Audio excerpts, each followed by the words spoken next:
today's webinar featuring Cizzle Brands. I'm going to be your host, Nicole Sienna, joined here by CEO John Celenza and Head of Corporate Development, Setti Coscarella. Welcome, guys. Thanks for having us. So they're both going to be sharing us the corporate deck today. For those of you watching live, keep in mind we do have a Q&A portion at the end, so you can put any of your questions in the chat that's on the side of your screen today. Once the guys are finished with their presentation, we'll hop back on and go through some of those for you. Before we begin, I would like to disclose that I am a shareholder of Cizzle Brands. This is purely for transparency purposes and does not affect any of the objectivity of the info you're going to hear today. So that being said, I'm going to hand it over to you, and I'll see you guys at the end of the presentation. Thanks, Nicole. We are also shareholders of Cizzle Brands, so appreciate that. My name's Setti Coscarella. I have John Celenza here as well. He'll be going through the deck, and we'll be happy to take questions at the end on sort of anything that comes up either through this presentation or, just some general questions you might have had in advance. So with that, I'll hand it over to John, and off we'll go. So just some forward-looking statements. Awesome. Thanks, Eddie. Appreciate everyone taking the time to join today. Cizzle Brands, health and wellness company, doing things the right way. What do I mean by that? We're making better for you products that are actually good for people, that are tried and tested by the best athletes in the world, signed off by the best doctors, nutritionists, strength coaches, you name it, looking to take market share from the bigger brands. Long existing companies that still don't do things the right way. That's us in a nutshell.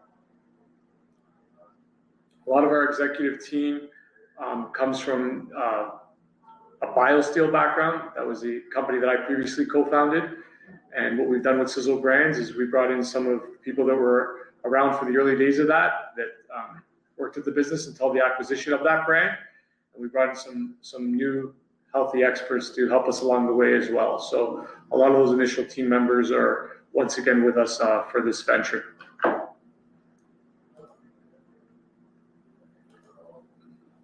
So in taking a house of brands approach from our previous experiences, the first one through the tracks is Quench. So Quench is our sports hydration product that comes in a ready-to-drink format, which I have in front of me here, as well as in a powder format.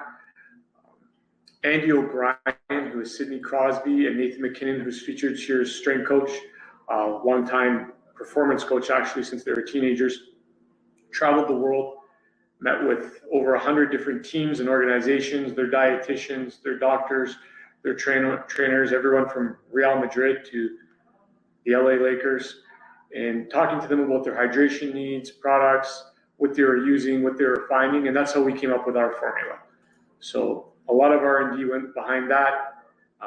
Andrew Wiggins here featured on the screen, investor in the business, also an endorser who's involved in that product development as well, where we actually sweat tested our athletes in coming up with this formula. So best-in-class formula that features no sugar, no artificial flavors, 10 calories or less depending on the flavor.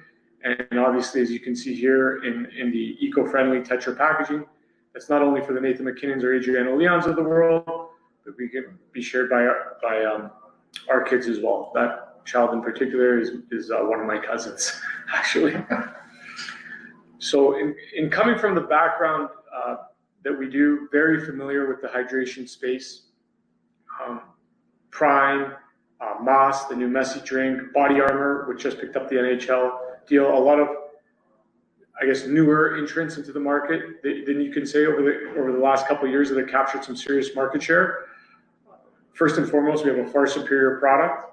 Our endorsement is not just from athletes, but from all the teams who are choosing to purchase our product, even though they're getting all the other products for free.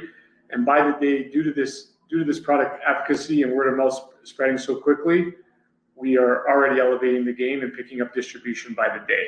So just in short here, a quick product run through, because maybe I said it fast the first thing. You have your ready to drink product. It comes in cases of 12s. You have your traditional tub with a scooper in it, 30 to 60 servings, depending on how you scoop it.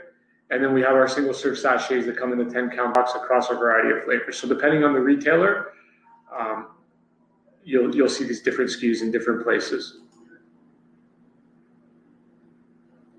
So just going to dive in one more time into the efficacy of product, which is very important to us. Quench, obviously, with more electrolytes than any of our competitors, still being able to be sugar-free, preservative-free in the eco-friendly packaging, which is unique in the sports drink space. I've seen every insight study under the sun at this point in my career. Number one thing that comes up, I love that our product is best in class. I love that all the pro athletes are using it. But at the end of the day, number one thing that comes up in any insight studies is taste. And the taste of the product is phenomenal without the use of any artificial flavors or sweeteners. So I just wanted to get that across. Sometimes when people hear super healthy, they think it doesn't taste good. Our taste here is definitely best in class, to say the least. So just alluding to the buy-in for professional sports early on, again, these are teams and organizations that are cutting checks for the product as opposed to using all the free stuff they get from the league-wide sponsors. League-wide sponsors being the biggest players in the space, your Coca-Cola or Pepsi branded type products.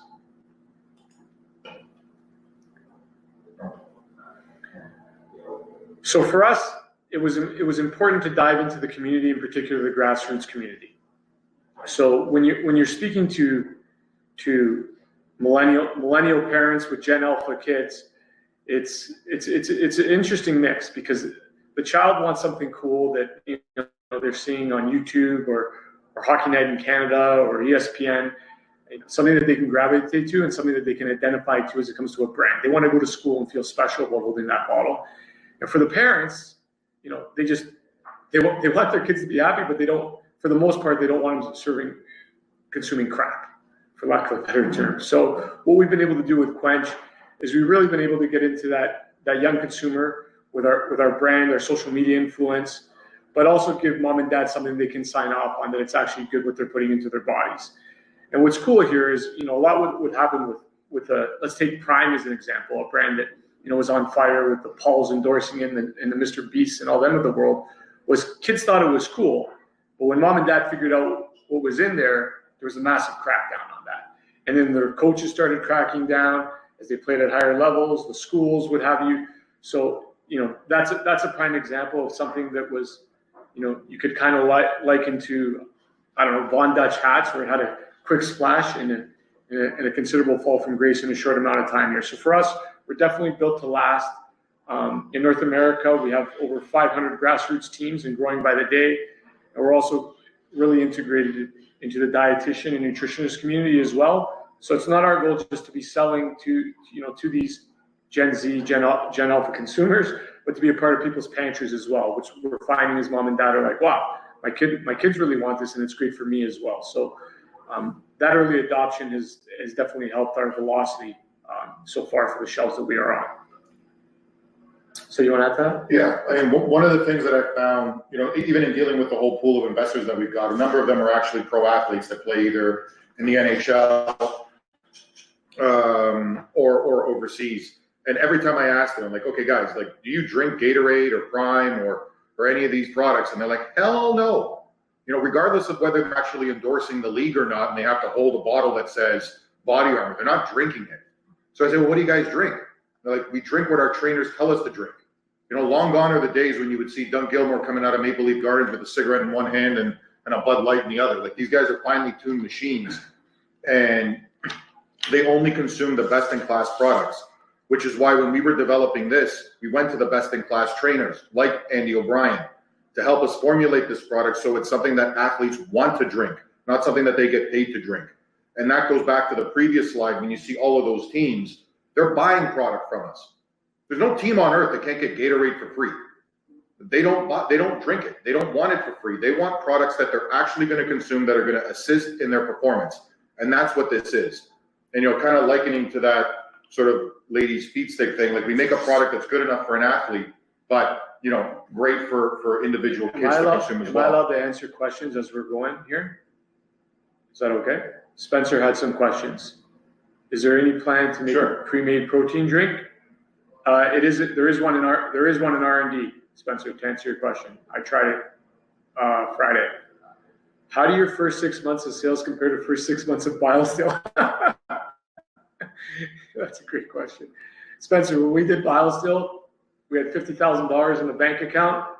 I think our first year of sales was 132,000, if I'm not mistaken. So first couple months here at Cizzle Brands, we're at almost 5 million in net sales. So completely different ballpark, bankrolled very differently, and obviously 15 years of experience helps with that. Can you spend a few minutes discussing the benefits of Celtic sea salt? So Hernan, what I'm going to do here, we'll keep flipping through the deck, and I'm going to come back to all the questions. But I will speak to Celtic sea salt and how it's best in class and definitely most bioavailable sodium source. Really quick for everyone on the line, we will get to all the questions at the end. So John said you just keep going, and then we'll loop back around. Okay. So these people on the screen, 6 of the top hockey-centric influencers on the planet, a total of 10 million plus followers.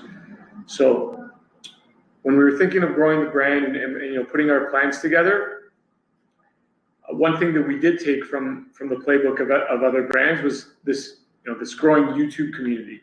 The kids are really affected by these influencers. And when I was speaking with these 6 gentlemen, they wanted to stand behind something that they could actually be proud of, something that was actually good for people, not a bunch of sugar, not a PET bottle, so on and so forth. So their reach has been tremendous. They've been instrumental in growing the Quench brand in particular. They've gone above and beyond their duty. They're shareholders and option holders in the business as well. So anything that we have in writing in terms of how many posts a month, anything like that, has already been well exceeded and growing. They see the growth. They're excited about the growth. And it's also fun for them too. We had a pro hockey camp in Vail this past summer with the best NHL athletes in the world. I can't speak to who was there due to some of them endorse other brands and there's group licensing rules, but the six of these gentlemen were here and got to meet some of their favorite players and film some content with them, and it was a great time. So they definitely have a lot of sway when it comes to that Gen Alpha, Gen Z that I keep referring to. But they're in it for the right reasons, right? These guys could be endorsing anything under the sun, but they chose to come with us and help build this thing from the ground up. So I'm very thankful for that group. So from a sports marketing standpoint, field marketing, trade marketing, we picked up some essential tools, to growing the brand in the marketplace. So MVP Nathan McKinnon was an obvious choice. Andy O'Brien, our chief product formulator, chief performance officer, has been training Nate since he was a teenager. So the fact that he was a part of the making of these products and is arguably the best hockey player in the world speaks volumes about him coming onto the business. The Quench Center, the Toronto Marlies here in Toronto, are a flagship youth hockey organization. I'd say best in class, probably one of the best reputations in the world. So the arena that we chose to sponsor is their home arena, and it's also a total deal with Canland Sports that covers 17 different arenas across the country across North America that are selling Quench products. And the trade marketing, big part of our piece. Obviously, we have very controlled distribution right now. I mean, growing by the day, but we were very picky about who would first take on our products. So how you market your product in the trade, whether it's our influencers driving traffic to those stores or how we're merchandising with our POS, whether it's featuring Chippy, who's in that picture, or Nathan or Adrian or Leon. Our shelves are doing a great job of providing a home for our brand, so to speak, and it's definitely cutting through the clutter when people are walking in those stores. Go ahead. One of the things that we wanted to focus on is this is how we actually create demand, right? So when we go out and do these grassroots programs and we get these 500 teams and you get the 15,000 kids that are now wearing patches on their jerseys, stickers on their helmet, branded water bottle, branded face towel, to really kind of hone all this stuff in. Then you go and do deals with places like, we call it the Quench Center, but Canland, where you have the product available at the pro shop and in the concession stands, in the vending machines, and that's the places where they live, work, and play, because these kids are playing hockey 5 to 7 days a week. And then you go and you layer on top, YouTube influencers that they relate to, guys like Coach Chippy. And then on top of that, you bring athletes that they look up to. So players like Nathan McKinnon. So when you kind of create this ecosystem, it becomes this recipe for success. And that's the way that we start and how we really start building this groundswell of demand. And as the parents then want to buy products for their kids, They then see that they want to consume it for themselves. And that's how we start growing into these mass chain accounts.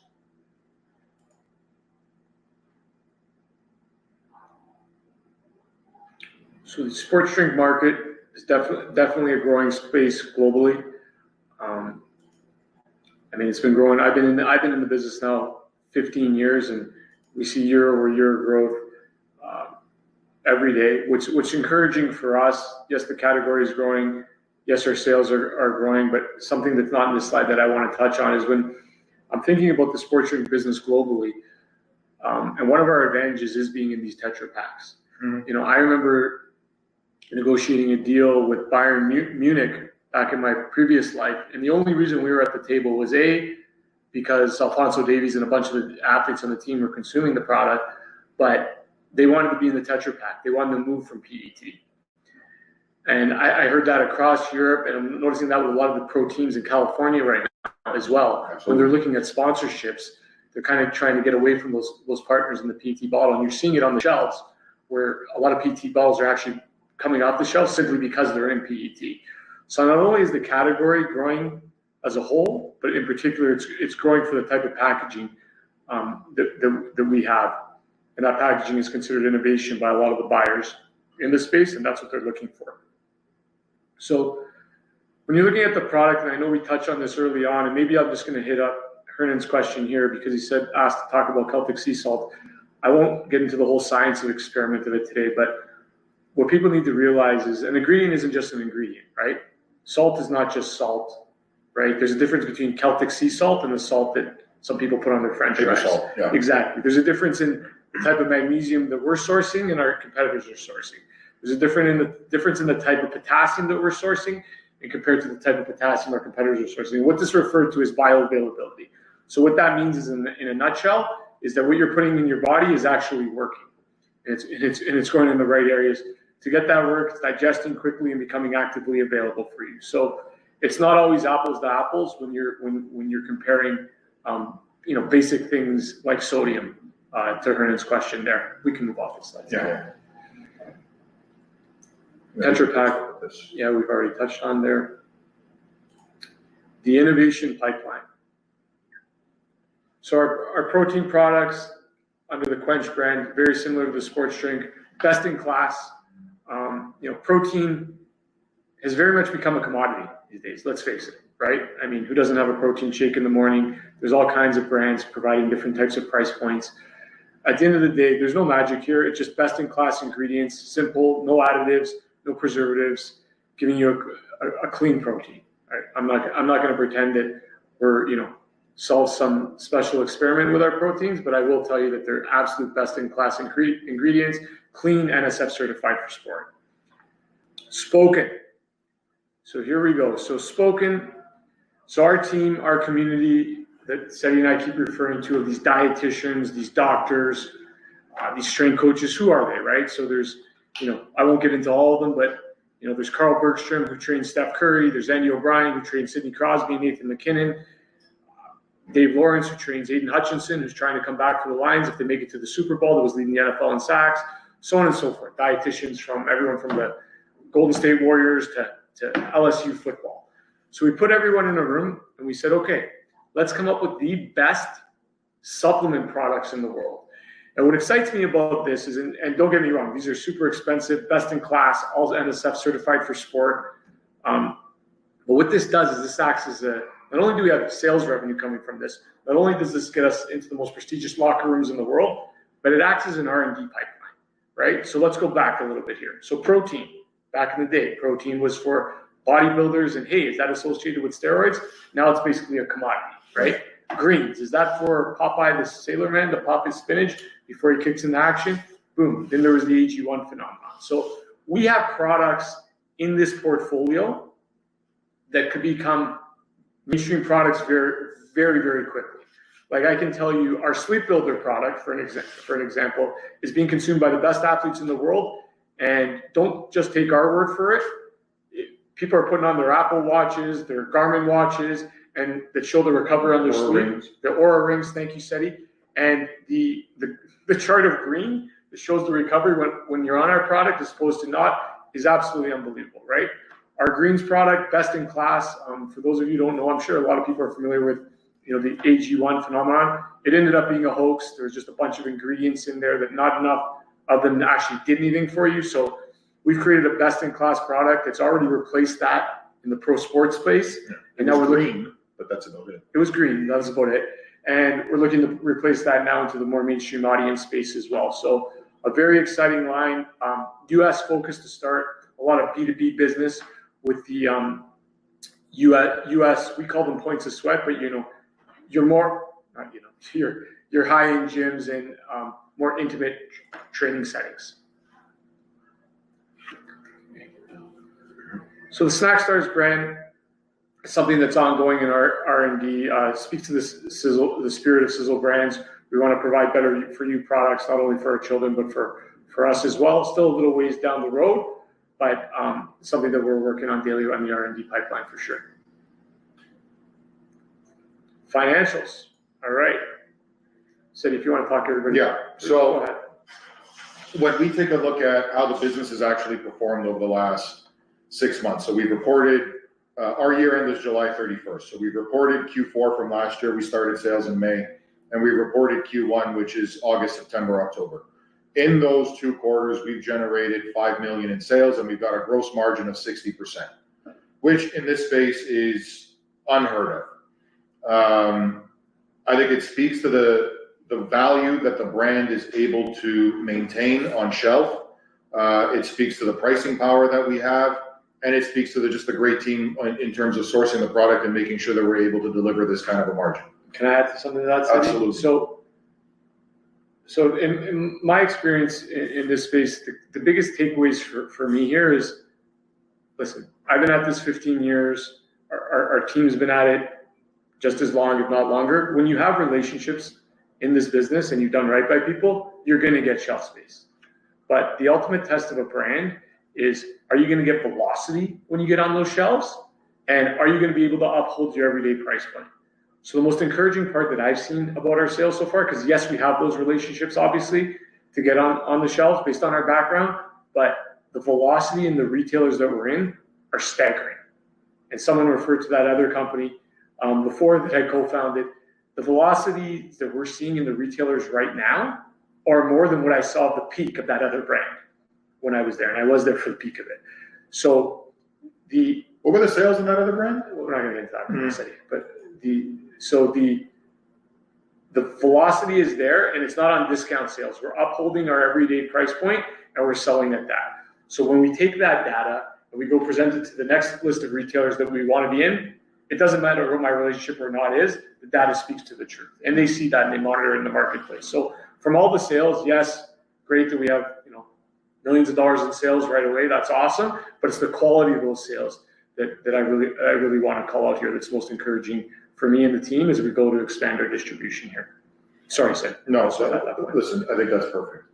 When we take a look at the comps in the space, and I think this is important for people to understand, we haven't actually established what this is going to trade at yet. I mean, we've gone public. We went public on December 30th. I think it's been trading well over the last 10 days. But when you take a look at what the other competitors in the market space do, so if you look at the large guys like Coke, Pepsi, Pepper, they're going to trade in that sort of 3-4 times sales range, but they're monoliths. There's nothing Coca-Cola is going to do that's going to blow a quarter out of the water. They pay a dividend. They're effectively defensive stocks, and that's where they'll stay. Warren Buffett did great investing in Coca-Cola, and I think it can still continue to do so, but it's not going to be a big mover. When you look at the mid-stage guys like Celsius and Monster, right now they're trading in that 7-8 times sales range. However, when they were in their earlier growth phase, they were trading upwards of 20 times sales. When Celsius earlier last year, so around this time last year, was trading at about $100 a share, it was hitting high double-digit, sometimes triple-digit quarter-over-quarter growth. Now, their growth has stagnated, so their multiple has come down. When we take a look at where Cizzle, I think, should otherwise be, if you just take a look at our last 2 quarters, one of which was really only 2 months, but call it $5 million over 2 quarters. Forget growth. Annualize that, and you're at $10 million.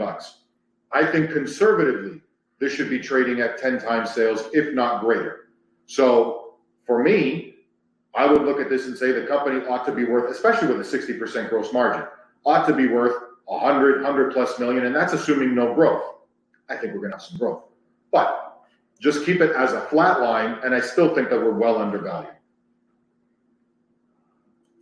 As a point of comparison to that chart, just to add to Setti's point about the comparables, I remember sharing booths at trade shows with the Celsius team back in my previous days, and obviously we chose to sell that business, and they chose to go on and take it public. But the route to market they took is very, very similar to what we're doing now.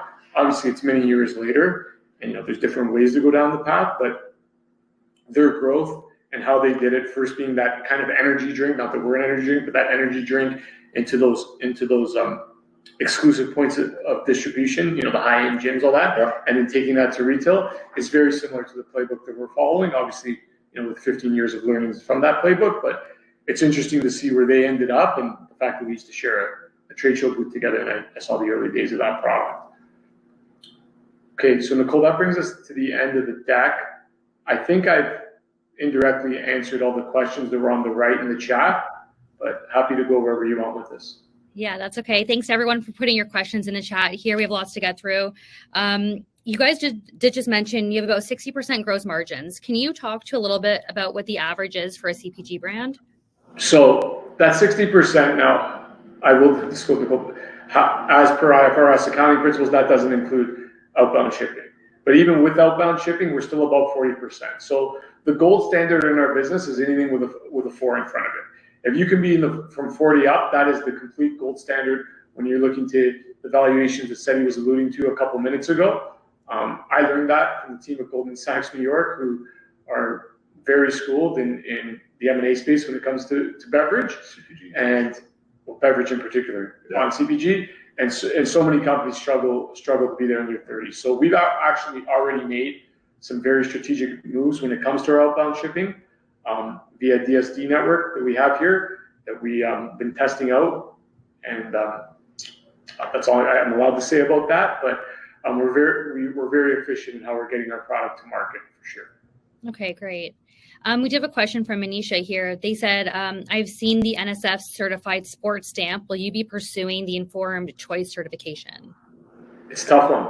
So I'm a big supporter of informed choice, but what goes on in the space is informed choice is the gold standard in Europe, and that kind of gets into the endurance community a little bit here in North America, and NSF is the gold standard for professional sports.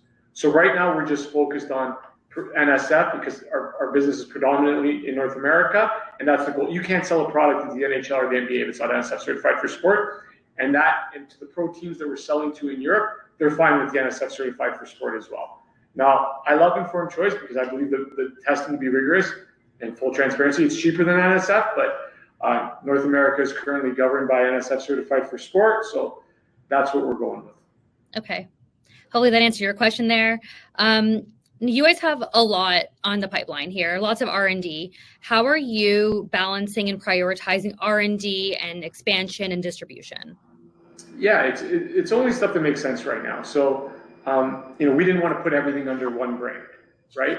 But, if you imagine it as one brand, these are all products that we have homes for that we want to bring to life anyway.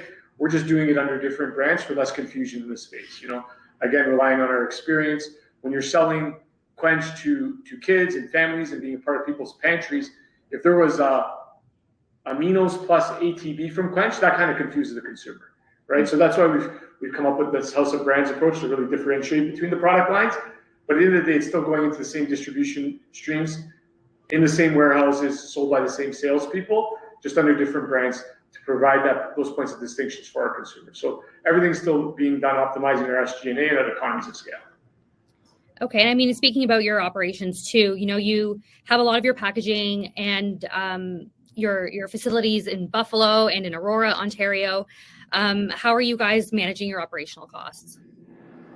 Well, we have a very experienced ops team, 15 years of experience. We're very fortunate that some of our manufacturing partners are actually invested in the business early on. So we have, great payment terms, great ingredient sourcing. With an experienced team, one of the biggest things in this space, Nicole, is your demand planning, right? Mm-hmm. You need to get well ahead of that. It's three months if you want to replenish your SKUs, right? 4 months if it's net new, 3 months if you want to replenish, whether it's the Tetra or the powders, what have you. So you have to be on top of your demand planning. That takes great communication between your ops and sales department, and that's what we have here, right? So, we're playing it on the safe side, holding 6 months of inventory on hand right now for the most part. We could get that down to 4 months, but when you're in the early days here, where distribution is just coming up by the day, and it's a little harder to plan for, right? You want to keep that couple of extra months on hand for sure. Okay. Pivoting a little bit to sustainability, you touched about your Tetra Paks a little bit earlier on, and you have one in your hand right there. Obviously, sustainability was something that was on your mind when you were figuring out the packaging. Do you guys have any outlooks or any thoughts on plastics, on sustainability? Why was this so important for you right out the gate?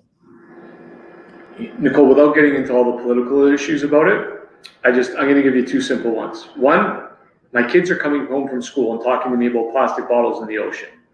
Right? Like I didn't learn that growing up in school, right? So it's that Gen Alpha consumer that's telling that to mom and dad. That hit home. And here's the other story I'll share with everyone. I walked into a plastic bottling plant about 4 months ago. My history's in Tetra. I've seen a couple, but we're looking at this place from a Tetra standpoint, let's just call it. And I don't know if anybody else on the call has ever walked into one of those plants, but it smells absolutely disgusting. It smells like burning tires the entire time you're in there. And the fact that that's what we're putting into our bodies when we're consuming PET bottles is crazy. And if you look into any of the research, the microplastics that are showing up in our bodies or in our kids, it's completely insane. So morally, it's not something we could stand, but all the research, all the insights shows that it's going towards eco-friendly packaging. So we want to be on the cusp of that, and we want to help educate people. Well, hopefully, that does resonate with Gen Zs, Gen Alphas. That's a primary demographic for you. I was talking to some people in the office earlier when I was even younger. The marketing was so different, right? Like Disney resonated with me because I watched cartoons, Do you think that how you guys are marketing, especially with like Coach Chippy, that the goal is that people see Quench the same way that, they would have been excited to have Disney in their portfolios? Absolutely. Yeah. It's a brand that they can identify with. It's a brand that, we can be a part of. And to your point on Coach Chippy, granted, it's under a microscope right now, Nicole, but there's kids going to school right now, putting the Quench towel over their heads, drinking a Quench, pretending to be Coach Chippy.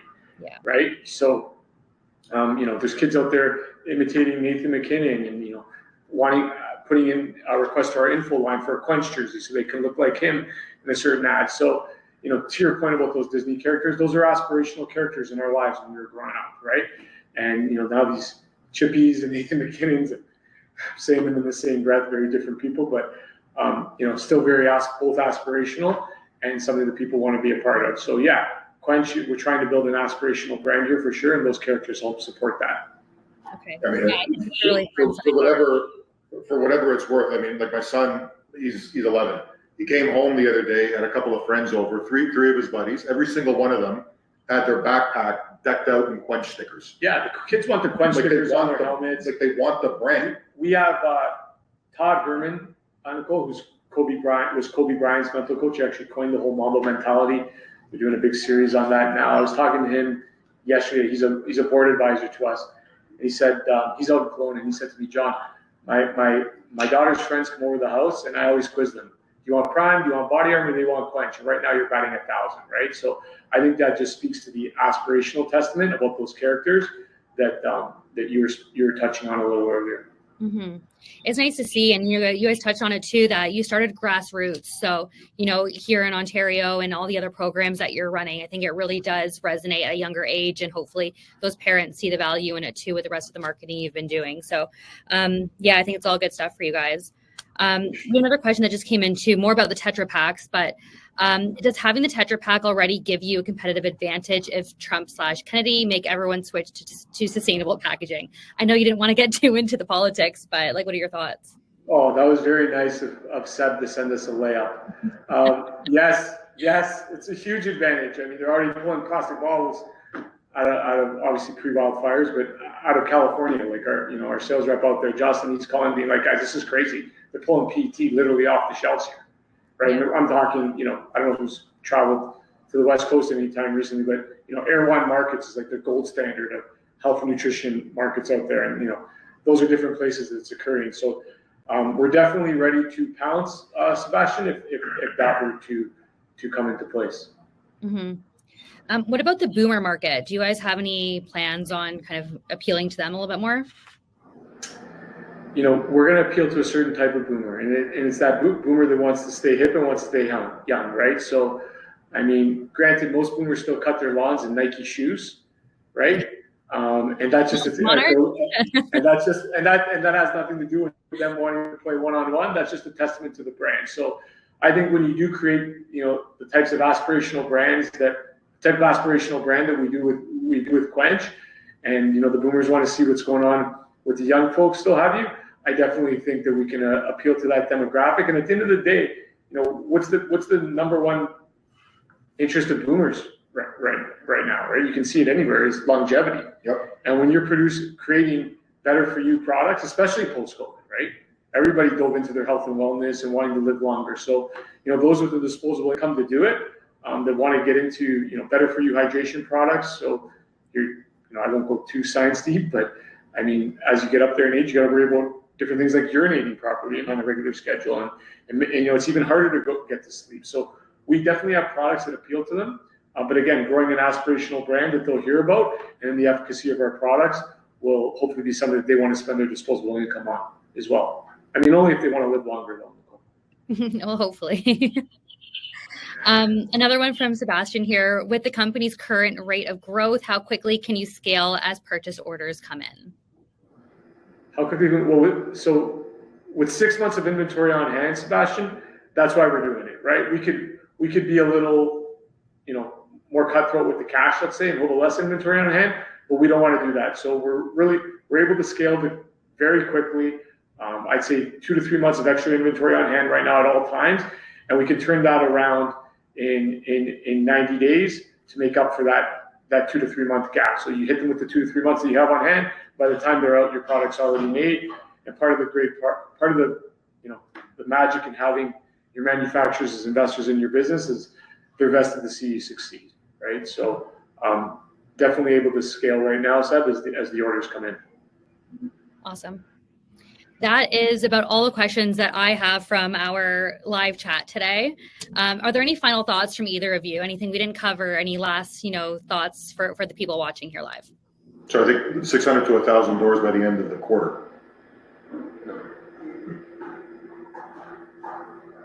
We're good. That's wishful thinking. Saying that's wishful thinking. If we do that, then you might have to redo the sales goals. We'll see what we can do. All right. If that's it for today, everyone, thank you so much for watching live. The replay will be available after we're done here today. So just keep an eye open on your emails. If you haven't subscribed yet, please go to the Cizzle website and make sure you're signed up for their email marketing. We will have the replay available online soon. So any other questions, the contact info will be available for you too. So we're happy to answer those offline too. That's it for today. Thanks for watching. We'll see y'all soon. Thanks, Nicole, and thank you to everyone that jumped on. Appreciate it.